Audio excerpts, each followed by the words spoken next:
Hi, this is Brendan Davis from Bedrock Games and the Bedrock blog, and I'm here with Adam Balderstone for another episode of Bedrock and Balderstone, and we are talking about Arachnids in the UK. This is the fourth episode of the 11th season of Doctor Who, and so, this one is basically big giant spiders take over the UK. I don't know how else I can put it. There's kind of a Trump stand-in, I guess. There's a character who's sort of like a Trump-like figure, but interestingly, but Trump also exists in the universe, so he's not Trump. No, so the interesting thing is he actually despises Trump. He's sort of like a personal enemy of Trump. He must be so similar to him that the two can't exist in the same universe or something. But it clearly was a Trump stand-in, and so it all kind of takes place inside of a hotel as a result, because he's like a hotel model, right? Like that's the and so one of his he has other businesses, but we don't really get into that. And he's running for president in 2020. And so Adam, what did you think of the episode number one? What was your feeling about it? It was an enjoyable episode. I mean, I don't feel like we've hit like a great episode this season, but it was fun. The Trump stand-in, that could have been really heavy-handed. I feel like they kind of kept it at just the right level where there were Trumpish things about him, but they didn't. It would have been too much if they'd gone into a full Trump impersonation kind of thing, I think.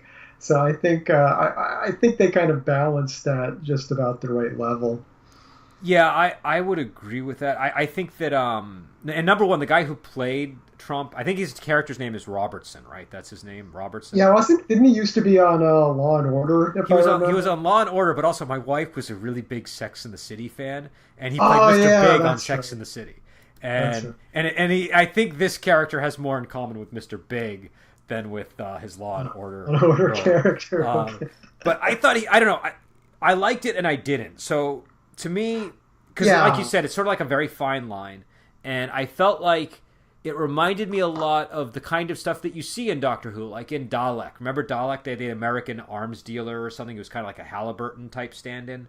And he was very over the top, and I felt like it was within the sort of range that has been established in the Doctor Who universe in New Who. So I felt like we've already had the Obama parody too in the episode where Obama was coming to give the big speech and everyone was so excited because he was gonna save the world. They were kind of it's kind of the British making fun of all the hype around Obama when he was first elected. Yeah. So they have kind of gone in this direction before. Yeah, so it felt like, I don't know, it felt familiar. It didn't seem like jarring like it might have if they had never had a character like this before. But I thought the one thing, and the guy who played him, I thought he did a good job, but then every once in a while he would ham it up just a little too much, just like a little over the line a little bit, and it would take me out of it. But I also kind of realized, he's sort of walking this very fine line with this guy, because the stuff that he's doing that's working is also a product of that impulse that he seems to be following. So I was very forgiving of it, but I do think he could have toned it down just a notch, and it would have been fine. I think it's an easier thing for a British show to do than an American show at the moment, because an American show there's just so much weight to it, whereas a British show can just look at it a bit objectively from a quarter of the way around the world and just kind of laugh at it. So it's they have a distance to it that Americans one direction or the other don't have about it. Yeah, no, and I don't know how. I mean, I really don't know how it's going to play politically with people, because they don't really get into the politics of it. They get into they sort of lampoon the character of Trump. They don't, they very vaguely get into the politics. Like, we know he's running. He's presented as a callous sort of person, but again, it's sort of more like they're making fun of Trump, you're fired guy. Do you know what I mean? That's sort of It is kind of weird. It almost makes you feel like, aside from them adding the presidential thing, it feels like this script was sitting around in a drawer for 3 years. It's like this is an exact parody of Trump in like 2015, basically. Yeah, because it is the Apprentice Trump. It's not necessarily President Trump, but maybe that's because they're doing it at the point when he's just, that's where this guy would have been. Do you know what I mean? Because he's not yet running for president. I don't know. Yeah. I don't know. I don't know what their whole angle is exactly, but it's there were weird things about it, definitely. And normally we don't usually dwell too long on the subtext in these kind of shows, but I think in this one it was just so up and like you could not ignore that this guy was basically Trump. They bring Trump up, so I mean it's like you can't pretend. It's like you can't say maybe they weren't going for Trump. Maybe we're reading too much into it. No, they were it was deliberate. But the actual episode actually was more of like an eco, sort of like back to like the old days of Who, like where it was like an eco-friendly sort of political message, because it was about these spiders are the product of mishandling of waste, basically, from labs and from toxic facilities. It was. I think this episode had particularly bad technobabble, though. I have to say, anytime they would go into their fake science, it was like it was like bewildering. Like the science is like, it's every creature's instinct to return to its home place, and it's like, this is where they came from. Like, no, it's not. Yeah, well, you think it would be their instinct to spread out. They want to spread out. They don't. The instinct of every living thing is to all converge on the point where they originated. That would be the opposite of the way evolution should work. Well, the other part of it that was a little trouble for me was just the toxic waste aspect of it felt totally unnecessary. It felt like all you needed was the lab with the spiders. That was sufficient, and that was kind of cool and science-y. But then they're like, no, they're mutated by the toxic waste that's been improperly disposed of at the. That was another point where the technobabble failed, because they keep having the doctor talk about the toxicity. It's like the toxicity is that just means it's poisonous. That just means it kills things. I mean, if you want to talk about mutagens or things that change things, it's like, the overwhelming toxicity. And she said like the word over and over and over again. I'm like, no, that would mean all the spiders would be dead. Well, and again, and that's where I think, even though, like I said, I don't think they even though this was a Trump episode, there wasn't a lot of like really clear political stuff that I think you would have expected.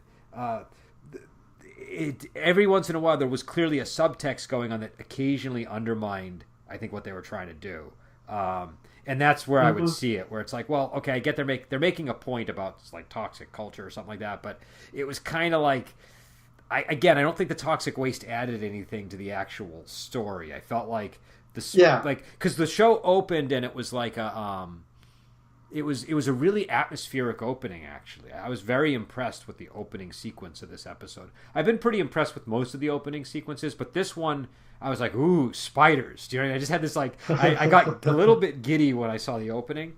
The spiders were very well done, I have to say. I mean, they weren't flawless special effects, but for Doctor Who, they were very good. And I think overall the episode succeeded. I was very happy with sort of the spooky Halloween vibe that I was getting from it. Do you know what I mean? It worked. It worked on that level. The spider effects were very good. But the toxic waste thing, it kept bringing it from like a like a really sleek horror movie feel to a trauma type feel. Do you know what I mean? And having the Trump stand-in present only added to the trauma feel. And so that was, I guess, my biggest problem with the episode, is that I don't mind those elements because, like I said, you had it in Dalek and all that. But it created this weird tone where I was like, well, this really should be like a spooky, scary episode. Because I mean, like the scene early on where there's the, they go into the neighbor's apartment and they're looking underneath things, and like the scene where the spider is underneath the, the drawer and kind of leaps out a bit. It's like that. That actually got me. That was because I liked it. The thing I liked about that shot is you're seeing the shot from underneath the furniture, and the spider, the shadow, like the shadowy silhouette of the spider is visible before it moves. So when it does move, I wasn't quite taking it in as being the spider yet, but I was already looking at it when it moved. And it unexpectedly got me. That was just a very well executed jump scare. I thought the spiders and the scares were great, and so and again, maybe they were going for a trauma feel, so that's fine. But like, I felt this really, from the opening to me, it felt more like I was going to be sitting on the edge of my seat in apprehension most of the episode. Sort of like I know a lot of people are critical of Moffat, but one of the things he was very good at was the horror episodes. I feel like that was one of the things he tended to excel at, and getting that tone right for those episodes. And so this one was just kind of a little bit all over the map as a result of trying to work in that toxic theme. And again, so my only real issue with subtext is when it takes away from the story somehow, and I feel like that's where it undermined it. But I will say this. I have a friend who's got arachnophobia. He's terrified of spiders. like I've never met anybody as concerned for spiders as this person. And I was tasked this week with watching the episode and reporting back and telling him whether he was going to be able to watch this episode. And I decided this would be too much for him. So, I would agree. Yeah. This is not an episode in the arachnophobe should watch. So it's unfortunate for him, but it does speak well to the episode. So I don't know if I would probably give this episode, I don't know, a solid B or a B plus. Like, it was it entertained me. I was sufficiently scared. I thought there were some aspects of it that kind of worked against what they were achieving. But I enjoyed the episode. I didn't really I didn't find myself at any point like, looking down at my email or something, or I was enjoying myself. And the characters, I'm still really enjoying all the regular cast. They all worked well. I mean, we got to meet another character's family and everything. We got Natia, I believe her name was. We got to meet, and I thought the episode as a whole worked fine. It could have been a great episode though. I think if they committed a little more to the scary side of it, that really this could have been like a Blink type episode. This could have been like one of these episodes that you remember, and I remember it, but like it just was a little. Honestly, I think what they should have done. I think the Trump stuff was entertaining, but it might have been better served being pushed into another episode. And you know what I mean, like another storyline that wasn't, because. And again, the contrast can work. It worked in Dalek. Dalek had that, but Dalek wasn't really a horror episode. It was an episode that you were kind of surprised by the sentimentality that crept up on you because of some of the sort of over the top stuff. And I think that's the kind of episode the Trump character would have worked better in. Here, it still worked, and I do think the hotel was a nice location, so I can sort of see the, and also the panic room was a nice touch. I did like the panic room. The panic room, yes. But how did you feel? Because I know people have commented on the ending. How did you feel about the ending? Were you bothered by it? Did it work for you? I wasn't bothered by it, but I don't know. It didn't quite. I know what they were trying to do. I mean, but I didn't. They told us to be sympathetic to the spider at the end. We were told to be sympathetic to it, but it never earned any sympathy.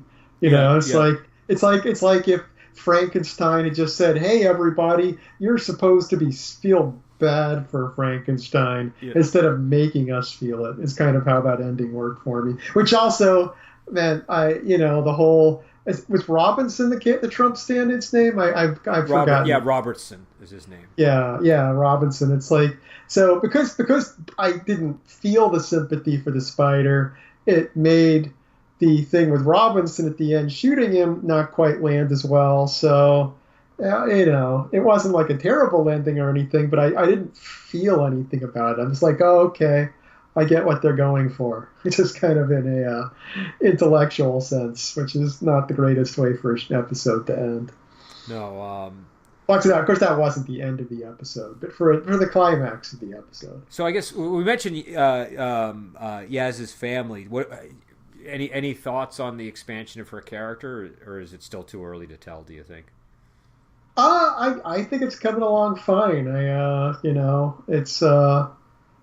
I don't think it's like, I'm not like completely amazed by anything with the family development, but it just felt pretty grounded. It's like, okay, yeah, they all seemed like plausible characters. It it was just a little bit of world building they were filling out there, and they didn't feel the need to add any overboard family drama, which might have been something. It's like, okay, yeah, I mean, her mother's pretty nosy about things, and she and her sister have a big rivalry where they argue and snipe at each other a lot, but they didn't, which was, they just kind of fleshed them out. They didn't feel the need to lay it on too thickly or anything, so it worked for me. Yeah, no, it reminded me a little bit of Rose's situation, a little bit, only because she's one of the characters where we really got like a window into her family life.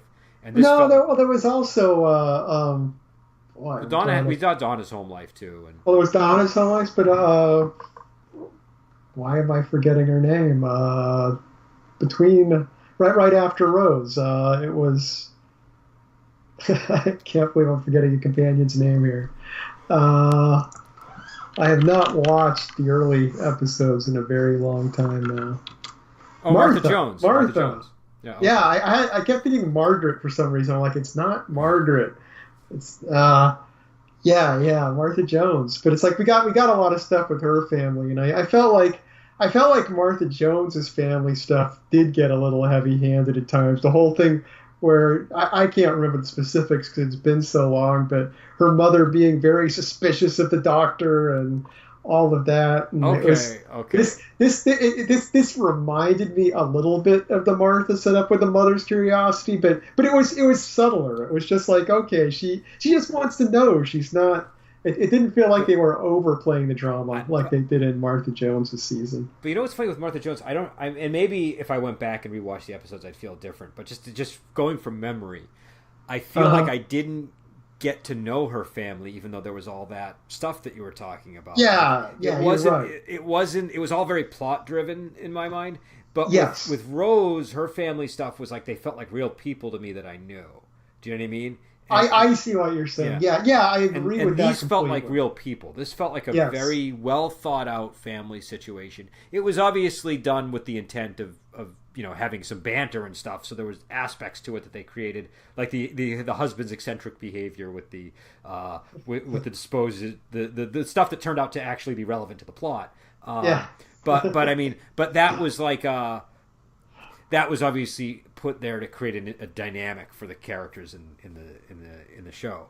But other than that, nothing felt too artificial to me. Do you know what I mean? Like, no, I see what you're saying and relating it to Rose's family now, and I agree. I agree in that aspect. That it just Rose's mother. I mean, she would get involved in the plot, but she mainly was just this person that she was like, what I liked about Rose's mother. I know a lot of people I know don't like Rose and probably don't like Rose's mother. I really like Rose. Me too. Me too. But her mother I like because she just feels like a friend's mom to me. Like I've known people like Rose's mother. Do you know what I mean? It's just because she's not too perfect, but she's not too imperfect. She's got it's like a real, like the flaws that she has are real flaws that people have that you actually meet in real life. They're not like just made for TV flaws and made for TV positive qualities. And so that's what this family felt a little more like that to me. But yeah, so I don't know what about the other companions, Graham and Ryan. We got a little bit more again on them. I think we got a lot of them working together in this episode, and I mean they just I just like the chemistry between Graham and Ryan. I feel like they're I think it's like I said, it's the same thing as with Yaz's family. They're not laying things on too thick, I don't think. I mean, we've got kind of this arc of them becoming closer, but they're not. I don't feel like they're milking it. I feel like it's just kind of there. And obviously we had the thing with Ryan's natural father sending him a letter, which added a little bit of drama that got rapidly interrupted by a spider. Do you think I have this feeling in the pit of my stomach that his father is going to somehow be the big villain at the end or related to the big, it crossed my mind, I will say. Because it's like I just feel like they're planting these seeds, and I'm wondering, and I'm not sure I want them to pay any dividends at the end. I hope we're wrong on that. Yeah, that would undermine everything I'm saying about the interpersonal stuff being low key and grounded in this season. But provided that doesn't happen, I agree with you. And even if it does, I think it undermines it. But we still had it. You know what I mean? The Graham stuff is interesting to me as well. Like I normally don't like when shows try to simulate grief. It just never works for me. But the way they're doing it with Graham is very believable, and the reason why is he's not constantly in a state of grief. Most of the time, he's very buoyant and optimistic and trying to be a lot like what was her name? Was her name I can't even remember the Nana's name now. Oh boy. Yeah, she's. Let's see here. Well, while you're finding it, you go on. What I liked was he most Grace. Thank you. So he's trying to be like Grace to the best of his ability, or respect her memory and all this stuff. And it's only in like the downtime moments that you see the grief creep in. Do you know what I mean? And I think that is what's making it work. It's I agree, and it works at the end of the episode. I'm sorry if I cut you off there, go on. Well, and I think there was even like the point at the beginning when he goes back to the house and he sees her there briefly, right? Was that the start of the episode? But it was brief, and it made sense, and it kind of added something, and it lent additional weight later on when he and Ryan were having their conversation. So I thought it worked, and so everything with the companions so far working with me.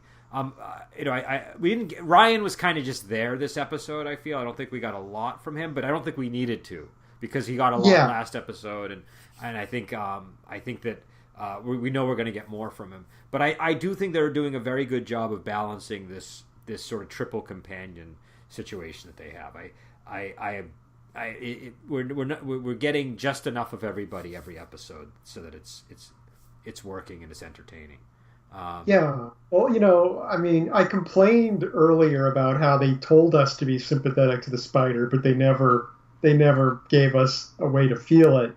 And I feel, talking about the whole grief storyline, it's like it showed us that he's doing fine. It keeps his mind off things when he's off fighting spiders with the doctor. But when he goes back to the house, he's just wallowing in these imagined conversations, and which also explains his why he's a companion very well. Do you know what I mean? Yes, yeah. Him wanting to come along at the end. It's like when he gives his reason why he wants to come. It's like, yeah, we've seen that. We believe it. It's not him. They've shown us that and let us feel it. So when he says it.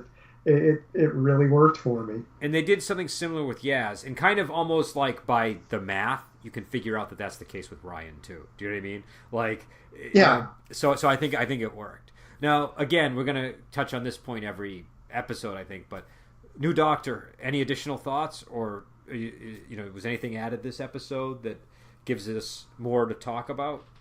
I don't know that anything was added. I continue to enjoy her as the Doctor. I didn't see anything new in her portrayal, but it's working for me. I don't know. And obviously we had the loneliness thing at the end when she is going to leave by herself. She is someone that really is eager to connect with the rest of the group. She had. She did not make it subtle that she was very, very sad to be going off on her own there. I think that's probably the only thing that's a little bit different than some of the other Doctors who might I think that's still a present feature in all of the Doctors. Like, they all deeply want these companions, but more so, actually, I'd say the point that better proves my point is how eager she is to go to dinner with Yaz's family. Very few of the modern doctors, or even potentially the past doctors, would have been eager to have dinner with the family of a companion. Yeah, no, I think Matt Smith especially, his character was very reluctant to join in those kinds of things. So, which was odd because he was also arguably one of the ones who was like the most attached to his human companions. You know, but I think. I think that she's kind of got a social awkward loneliness thing going. That's which, you know, they're all socially awkward, but it was a little bit different. But yeah, I mean, I don't think we did get a whole lot of extra material to work on here. But I think that the character is gelling. Do you know what I mean? I think it's like really, it's working, and I'm quite interested to see where this Doctor goes, but I feel like I don't know. I think the Doctor, it's a pretty together character already at this point. I don't think that they need to add a lot of layers. Yeah, it's a case where the fact I'm not seeing anything, well, aside from what I mentioned, I'm not seeing that much new this episode is good, because it's not like I feel like they're flailing, and, you know, sometimes when you have a new Doctor, there's these jarring notes in the first few episodes. You're like, yeah, they haven't figured this character out yet. That everything new fits with what we already know, and it's just kind of rolling out together. But yeah, on your point about the social awkwardness, you know, you're saying all the doctors are somewhat socially awkward. I'd say most doctors are socially awkward because they just absolutely don't care about socialization. Yeah. And it's like with her, there's a level of awkwardness because, look, she's trying to make small talk. She's trying to fit in a really weird way. So it is an entirely different flavor of social awkwardness. Yeah, I guess, and again, there have been enthusiastic doctors before, but this feels like a different kind of enthusiasm. You know, like sure. So it's I don't know how quite to put it, but like I think this the social interest is definitely a component. But yeah, I don't know. I'm enjoying her. I think the performance is really good too. Yeah. And I did like the way Yaz's father just isn't in any way off-put by her behavior to it. Like, it would have been easy to make that a scene where it threw in stuff. She comes in and acts weird, and everyone's like, oh, and it's just like, they're just like, okay, whatever. I think her dad is supposed to be kind of eccentric. So exactly. That's kind of what I thought. Yeah. It just that was kind of a telling way of showing. It's like he's fine with that. I mean, the mother obviously was a little more suspicious, and that was and like you said, I think that's fine as long as they don't get too lean on that too heavily. It could become a little bit annoying. I think they had it balanced, but yeah, it's funny. It's like I think those were the aspects of the show that worked best in this episode, which I think it shows. It's like if you have a solid Doctor and solid companions, the fact that there hasn't been a truly great story this season that's like blown me away completely. The show's still working. It's like I'm still invested from week to week. Well, honestly, all I want when a new showrunner comes on board is for the show to maintain. Do you know what I mean? That's the crucial thing. If we can do that, I'll be happy. If we can get some really outstanding episodes, I'll be even more happy. I certainly hope they do, because I would agree with you. I think we haven't really had like an amazing episode yet. But I'm trying to think, did we have an amazing episode this early in the season last time? Or was let's see. At this point last time, we'd had the pilot, Smile, Thin Ice, and Knock Knock. I mean, Rosa was a pretty good episode. I think that was a pretty strong episode. That was, yeah, I know that was a good episode. I don't really mean to knock it. I feel that was a good episode. I just don't feel there's been the it's not the earth shattering like and it's what was the one with Capaldi when he was trapped in the loop? Do you remember the penultimate episode for, I think, his was it his final season? That was Heaven Sent, wasn't it? Was it it was Heaven Sent, and I'm pretty sure it was Heaven Sent. That episode was is probably my favorite episode of almost any Doctor Who. And so when I saw that episode, I remember the feeling I got when I watched it. And oh no, that wasn't the last season. That was before the last season. That was the last Clara episode, right? But the last Clara season. But I don't know. I think hopefully we'll that's a high watermark. Do you know what I mean? That's like, to me, that was like an exceptionally good episode. Yeah. It's that's a tough one to beat. But I'd say when I'm saying there hasn't been a truly great episode, there hasn't been a truly great doctor-y kind of Doctor Who episode feeling, because Rosa was very good, but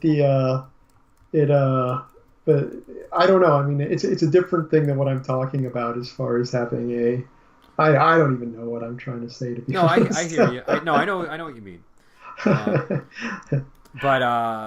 But yeah, I don't know. I mean, we'll see what happens. I think we still have 5 or 6 episodes coming.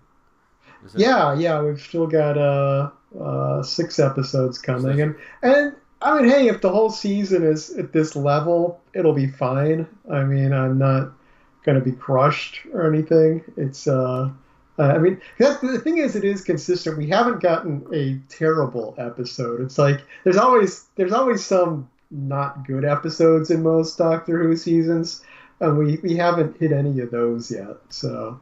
And I don't think you liked Thin Ice last time. I think that was, which we'd already had at this point. Oh yeah, I did not like Thin Ice. I recall that. So you'd already had one that just did not work for you. Now I'm noticing that there are 2 episodes coming up that are directed by the same director of the opening episode, Demons of Punjab and The Witchfinders, and I'm curious how those are going to play out. But they have different writers, because I think Chibnall wrote the opening episode, right? But The Witchfinders I'm kind of curious about. And because I could see that, just by the title, I could see that being really, really good or really, really bad.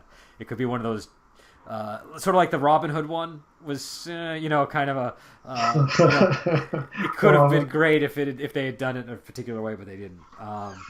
That I don't know. That one did not quite work for me. No, I don't even really remember that episode very well, to be honest. It's one that just I didn't spend any time thinking about it. It's kind of drifted out of my memory for the most part. But yeah. So did they have the trailer up for the next episode, or is that? I don't pay attention to them deliberately. With the next time one, it looks like it's in some science fiction-y hospital in space or something like that. That's all I picked up from it. And other than that, I kind of just diverted my attention elsewhere while it was running. It's got a sort of a classic Who title. It's the Suranga Conundrum. Yeah, it's a good title, definitely. I'm very curious. It's a Chibnall episode. That's going to be the last Chibnall episode until the finale, too.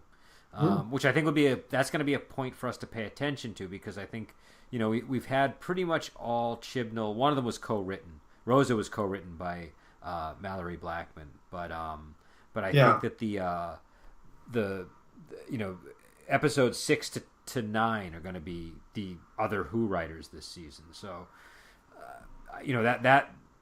that I think is going to open up a lot of potential for really, really good quality episodes and really, really bad quality episodes.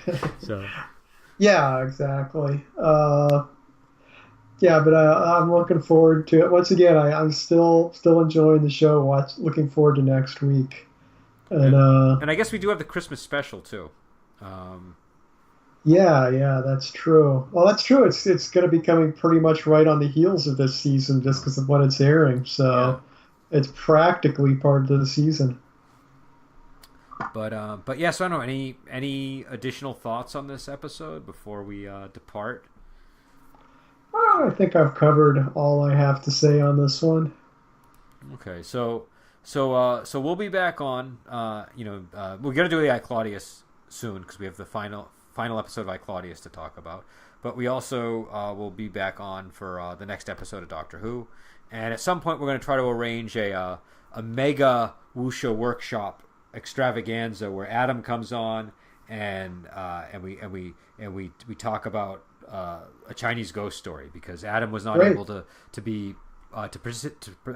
participate in the wuxia weekend discussion of it, and so I think it's going to be I think it's interesting because what's good about this being the case is we'll be able to talk about it in a gaming context, which we don't normally get to do on wuxia weekend, or at least not do very much. We'll talk a little bit about it. But I know. I'm always a little reserved. I often have gaming things on my mind that I'm like, should I bring it up? Because I don't want to derail things. No, I feel the same way because, like, the 3 out of the 4 people on the show are gamers. So it's not like earth-shattering if one of us brings up a gaming thing. But it's not really a gaming-oriented show. We mainly talk about the movies, and occasionally we might say, in a gaming situation, this kind of reminded me of this, but we'll leave it at that generally. And I think we just kind of all understand, like, it's just not the venue for a big protracted discussion about a gaming thing. But I think we all feel deep down the need to discuss these gaming elements.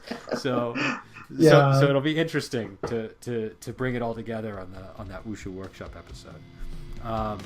But yeah, so we'll be back on, and we will talk to you later.